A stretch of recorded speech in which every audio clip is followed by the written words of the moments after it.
আজকে আমি আমাদের মাননীয় প্রধান উপদেষ্টা প্রফেসর মোহাম্মদ ইউনূসকে উদ্দেশ্য করে কিছু বলতে আসছি। স্যার, আপনি আমাদের পরম শ্রদ্ধাভাজন। স্বাধীনতা যুদ্ধের পরে দেশের সবচেয়ে কঠিন একটা সময়ে আপনি এই দেশের হাল ধরছেন, কোটি কোটি বীর জনতার ইচ্ছাকে সম্মান জানায়। আপনার সাফল্য এই দেশের আপামর জনগণের সাফল্য। আমাদের প্রিয় মাতৃভূমি বাংলাদেশকে একটা স্বাধীন, সার্বভৌম এবং গণতান্ত্রিক রাষ্ট্র হিসেবে পুনঃপ্রতিষ্ঠিত করতে হলে আপনার সফল হওয়া ছাড়া আমাদের সামনে কিন্তু আর কোনো বিকল্প নাই স্যার। আমাদের পবিত্র অঙ্গীকার হচ্ছে আপনার সাফল্যে সর্বতোভাবে সহায়তা করা। আমি সম্প্রতি বলছি যে দেশে এখন যেহেতু কোনো বিরোধী দল নাই, সেহেতু আমরাই একটা গঠনমূলক বিরোধী দলের ভূমিকা পালন করার চেষ্টা করব, অনেকটা শ্যাডো ক্যাবিনেটের মতো। আমরা আপনার সরকারের ভালো কাজগুলির প্রশংসা যেমন করব, তেমনি ভুল ভ্রান্তিগুলো অকপটে তুলে ধরব। আশা করি আমাদের এই সমালোচনাকে ভুল না বুঝে ইতিবাচকভাবে নেবেন। এই কথাটা এইভাবে বলার দরকার ছিল না, কিন্তু বলতেছে এই কারণে যে দুঃখজনক হলেও সত্য, এই দেশে সমালোচনা সহ্য করার সংস্কৃতি এখনো তৈরি হয় নাই। আপনি এই ব্যাপারে পথ দেখাবেন বলে আশা করি। আজ আমাদের সাম্প্রতিক ইতিহাস থেকে কয়েকটা ঘটনার কথা উল্লেখ করব যা আপনার আগামী দিনগুলোর জন্য প্রাসঙ্গিক। প্রথম ঘটনা হলো মুক্তিযুদ্ধের পরে শেখ মুজিবের দেশে প্রত্যাবর্তন। অবিভক্ত পাকিস্তানে বাংলাদেশের গণতান্ত্রিক সংগ্রামের নেতা ছিলেন শেখ মুজিব, এটা ইতিহাস স্বীকৃত। কিন্তু মুক্তিযুদ্ধের নায়ক কিন্তু তিনি ছিলেন না। যুদ্ধের 9 মাস দেশে যে বৈপ্লবিক পরিবর্তন হয়ে গেছে সে সম্পর্কে তার বিন্দু মাত্র কোনো ধারণা ছিল না। তিনি যে অবস্থায় দেশ ছেড়ে গেছিলেন, ফিরে আসার পরে বাংলাদেশ আর সেই দেশ ছিল না, কারণ তার মাঝখানে একটা মহান মুক্তিযুদ্ধ ঘটে গেছে। অনেক রক্ত, অনেক আত্মত্যাগ, অনেক যুদ্ধ, অনেক কষ্ট, অনেক বেদনা, দেশ ত্যাগ, এই সমস্ত কিছু এই সময়ের মধ্যে ঘটে গেছে। তিনি সে বিপ্লবকে ধারণ করতে পারেননি, শুনতেও চাননি কি হয়েছিল, কারা করছিল, কেন করছিল, কিভাবে হয়েছিল, শুনতে চাননি। কারণ তিনি বিপ্লবকে ধারণ করতে চাননি, কারণ তাতে তার ভূমিকা ছিল না। ফলে তিনি চড়ে বসছিলেন উল্টো রথে, এবং এই উল্টো রথে চড়ে বসাটাই এদেশের মানুষের জন্য এমনকি তার জন্য করুণ ফলাফল বয়ে আনছিল। আমরা সবাই জানি। এটা একটা কঠিন সত্য, আপনি স্যার কিছু মনে করেন না, এইটার সাথে আপনারও মিল আছে মুজিবের এই ঘটনার সাথে। আপনি কিন্তু আমাদের দ্বিতীয় মুক্তিযুদ্ধের নায়ক না, এর নায়ক আমাদের বীর ছাত্র জনতা। শেখ মুজিব অবিসংবাদিত ছিলেন বলেই 72-এ সবাই তাকে অন্তরের সাথে বরণ করছিল। আপনি সর্বজন গ্রাহ্য বলেই দেশবাসী এবার আপনাকে চাইছে। আমরা আশা করব আপনি মুজিবের মতো ভুল করবেন না। আপনিও যখন বিপ্লব ঘটে আপনি দেশে নাই, আপনি প্যারিসে। আপনি আসছেন বিপ্লব বিজয়ের পরে। তাইলে আপনাকে এখন কি করতে হবে? আপনাকে করতে হবে আমাদের দ্বিতীয় স্বাধীনতার বৈপ্লবিক মর্ম আত্মস্থ করে পুরনো ঘুণে ধরা ব্যবস্থা ধ্বংসস্তূপের উপরে একটা প্রকৃত গণমুখী রাষ্ট্র ব্যবস্থা গঠনের দুরূহ কাজটার উদ্যোগ নেওয়া। এদেশের মানুষের উপরে বারে বারে চাপাই দেওয়া হয়েছে গণতন্ত্র, রাষ্ট্রবিনাশী স্বৈরশাসন এবং ফ্যাসিবাদ, যা কেবল জনগণের সকল অধিকার হরণ করে একটা প্রবল দুর্নীতিগ্রস্ত ব্যবস্থাই চালু করেনি, তা এদেশের স্বাধীনতা, সার্বভৌমত্ব, আঞ্চলিক অখণ্ডতা বিপন্ন করছে। আমাদের প্রত্যাশা আপনি এই স্বৈরশাসন এবং ফ্যাসিবাদের জানাজা পড়বেন এবং দাফন করবেন, যাতে আর কোনোদিন তা বাংলাদেশের পূর্ণ মাটিতে ফিরে আসতে না পারে।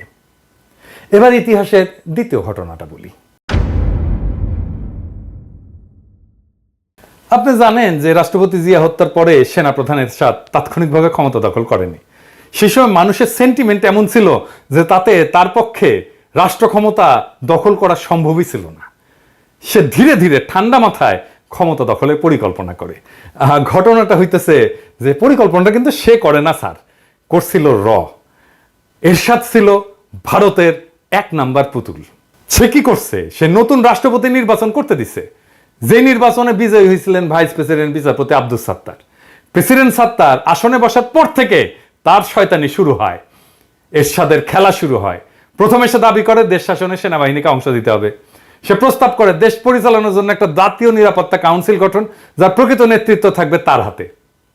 সে প্রেসিডেন্ট সাত্তারের মন্ত্রীদের কাউকে কাউকে হাত কইরে নেয়, সরকারের ভেতরে বিভাজনের চেষ্টা করে এবং সফল হয়। কাকে হাত করছিল সে? হাত করছিল স্বরাষ্ট্রমন্ত্রী ডাক্তার আব্দুল মতিনকে, এবং পরে কিন্তু মতিন এরশাদের দলে যে জয়েন করে। প্রেসিডেন্ট সাত্তারের সাথে বিশ্বাসঘাতকতা কইরা এরশাদের সাথে হাত মিলায়া এক মন্ত্রী বাড়ি থেকে গাল কাটা কামাল নামে এক দুর্বৃত্তকে গ্রেপ্তারের নাটক সাজায়। এটা কিন্তু একটা নাটক ছিল। গাল কাটা কামাল কার শিষ্য ছিল সেটাও আমি জানি, যাই হোক সে গল্পে আর না যাই। এই নাটকটা এরশাদের সামরিক কুয়ের পথ প্রশস্ত করে এবং এটা পোস্ট করছিল ডিজিএফআই, সাজাইছিল। এরশাদ ক্ষমতা নেওয়ার আগে বিদেশি দূতদের মধ্যে একমাত্র ভারতীয় রাষ্ট্রদূতের সাথে সাক্ষাৎ করছিল, একমাত্র। এরশাদ এরপর যে সংসদ নির্বাচন করে তাতে হাসিনার নেতৃত্বে আওয়ামী লীগ হয় বিরোধী দল। এভাবেই ঘুর পথে ভারতের সাহায্যে আওয়ামী লীগ বাংলাদেশের রাজনীতিতে পুনর্বাসিত হয়। এরশাদ হচ্ছে ভারতের 1 নম্বর পুতুল, আর 2 নম্বর পুতুল হিসেবে কাজ শুরু করে হাসিনা। পুরা ক্ষমতা সরকারি দলও ভারতের, বিরোধী দলও ভারতের। এই হইল ভারতের বাংলাদেশের রাজনীতিতে আবার পা ফেলার সূচনা। এই নাটক যে আবার মঞ্চস্থ হবে না, আপনি কি স্যার সেটা নিশ্চয়তা দিতে পারেন? যে প্রেসিডেন্ট সুপ্পু আপনাকে শপথ দিছে যে পদে বহাল থাকলে সে তো আপনার নিয়োগও বাতিল করতে পারে না? তাকে পদে বহাল রাখা মানে হইল আওয়ামী লীগের প্রত্যাবর্তনের মহাসড়কটা খুলে রাখা। সুপ্পুকে বিদায় না দেওয়া পর্যন্ত আপনি নিরাপদ না। আপনার এই বুদ্ধি কেউ দেয় না। আপনারা সবাই বলে সংবিধান মেনে চলতে হবে, সংবিধানওয়ালাদেরকে ধরিচ্ছি, দাঁড়ান স্যার, ধরিচ্ছি স্যার, একটু সময় দিছি কিন্তু ধর্ম স্যার, কারা কারাই সংবিধানওয়ালা সেটা ধর্ম। এটা ছাড়াও আমি প্রবল সংখ্যার সাথে লক্ষ্য করতেছি যে 1 এরশাদের কালো ছায়া আপনার এবং আপনার সরকারের উপরে দীর্ঘ থেকে দীর্ঘতর হচ্ছে। আপনার উপরে চাপাই দেওয়া হয়েছে বেশ কয়েকজন উপদেষ্টা যাদের সাথে বিপ্লবের কোনো সম্পর্ক নাই, ন্যূনতম কোনো সম্পর্ক নাই।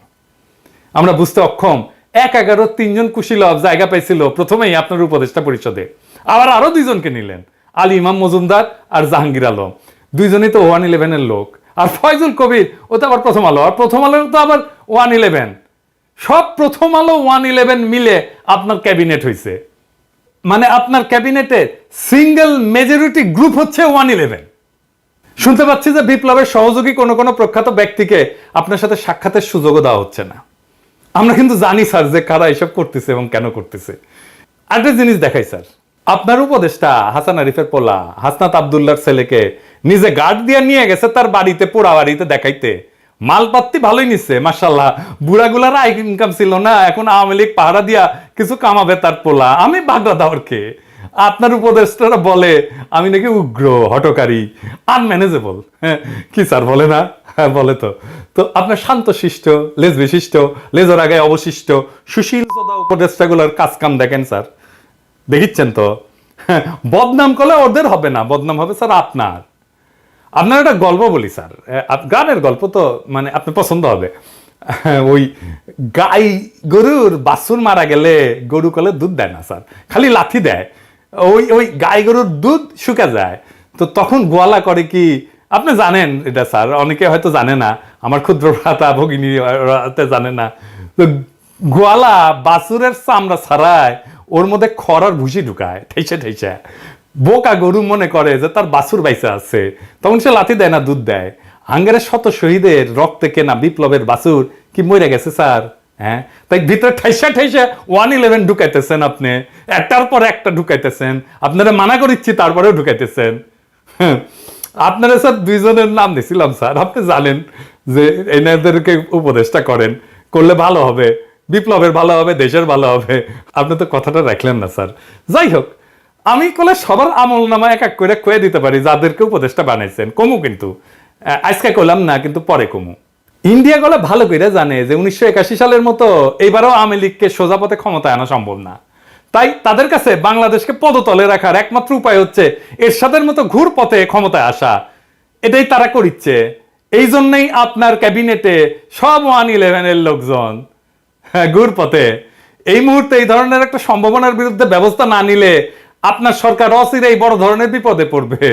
ঢাকায় নিযুক্ত আমেরিকান প্রাক্তন উপরাষ্ট্রদূত বাংলাদেশ প্রেমিক কিন্তু জন ড্যানিলোভিচ, আপনি চেনেন ভালো করে, এমনি বলেনি যে আর্মির উপর কর্তৃত্ব স্থাপন এই মুহূর্তে আপনার সবচেয়ে বড় প্রয়োজনীয় কাজ। এই কাজটা করেন। ইতিহাসের 3য় ঘটনাটা বলি স্যার। হ্যাঁ, 1996 নির্বাচনের সময় বাংলাদেশের রাষ্ট্রপতি ছিলেন আব্দুর রহমান বিশ্বাস। উনি ছিলেন বিএনপির দ্বারা নির্বাচিত এবং একটা মহল থেকে তাকে সরায় দেওয়ার গুঞ্জন ওঠে।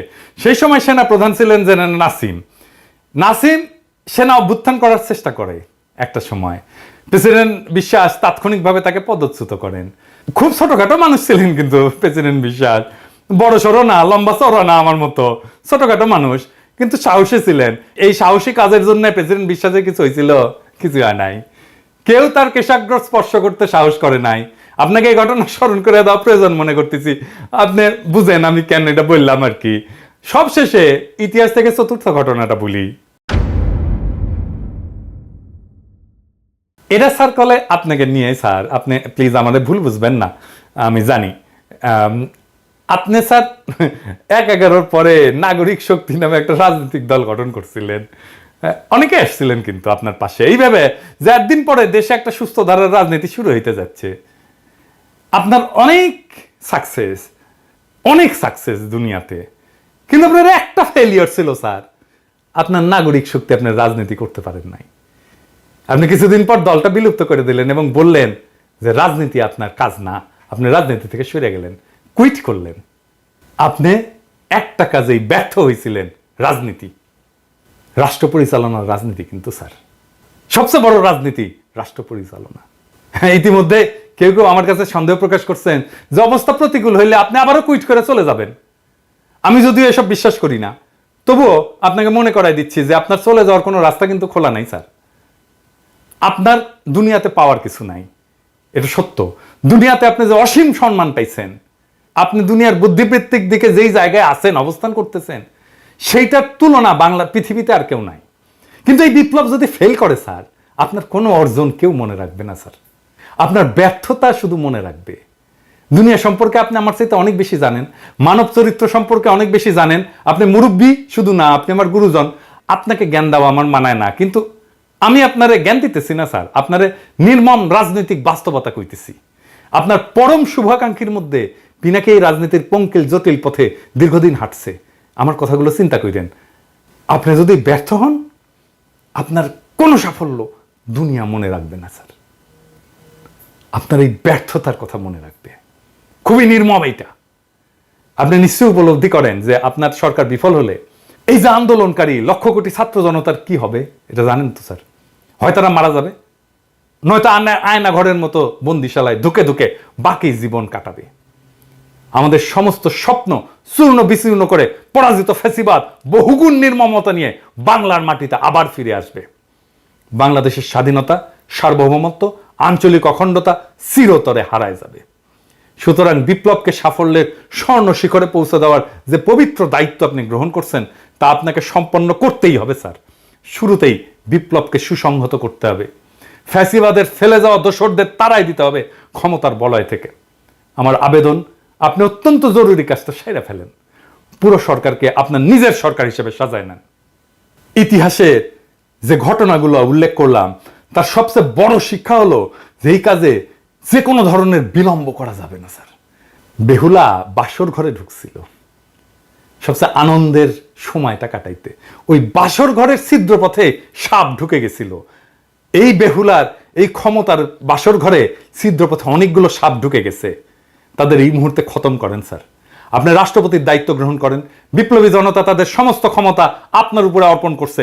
বিপ্লব সংবিধান স্যার, আপনাকে সংবিধানের পথে যারা হাঁটাচ্ছে তারা বিপ্লবের শত্রু।